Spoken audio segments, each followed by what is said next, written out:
Go. So I watched Deep Cover, and it was a pretty enjoyable experience.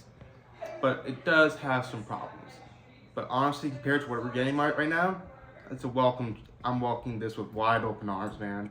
Because this year has just been rough. We're halfway through, and I have not seen a single movie that I would describe as a 10 out of 10. Like Sinners was really good, but that's more of a 9 than a 10. But how about this movie? So what did I think of it?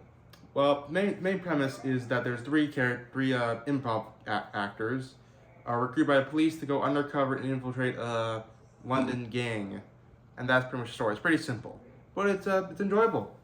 Sometimes it's a pretty funny movie, albeit I wish it could have been a little funnier. Like I say, I laughed every I say out of 5 jokes, I say 3, which is more hitting the mark more than it does, but it could have been better. I think the biggest example of the strength and the weaknesses of this movie's humor is with the character Marlon.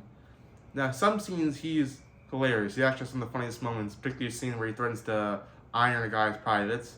But then there's other scenes where he just goes too much, just goes too over the top. Like I get that's the point of his character, but it got really annoying. But it's like at the end when he's at this store and he's with these 2 big strong guys, he just does something really dumb. But outside of that, I say overall the humor is still pretty good. There's still a lot of funny jokes, particularly when it gets dark. But that's my biggest, another thing I wish the show, it's not really an issue, but this is something I just wish happened.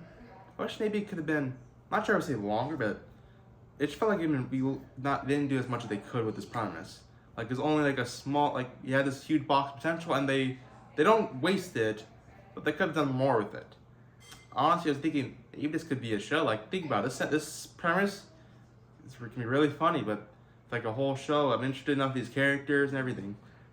Like this movie's an hour 30 minutes. There's not enough time to establish things. Like the beginning of the movie, this is the bare minimum of establishing the character. Like just barely, like maybe 5 minutes, which I'm glad it does. It doesn't waste my time. It's not like Has Been Hotel where like the pacing is so fast and everything's not established at all. They just go forward with it. They do establish things. It could have been better. Like a few more minutes in the oven. But outside of that, those 2 things, it's a great time. Now, this guy, Tom Kingsley, has a history of dark comedy, and this isn't like Joel the Coen or McDonough dark, but this is still, for what's usually on Amazon, this is pretty dark. There's also Sean Bean's in this. Guess what? He does what Sean Bean's known for doing. That's been a while, and that's another reason I like this movie. I know it's not a big thing, but I just get a kick every time Sean Bean dies. Every time, that's so much fun. I know it's a spoiler, but come on, Sean Bean, really? Is it really a big spoiler he dies? But overall, I recommend this movie. If there's nothing that much better about right now, so it's either this or G20 on Amazon. I take this over G20 any day. So I'm giving Deep Cover a 8 out of 10. Good movie, go watch it.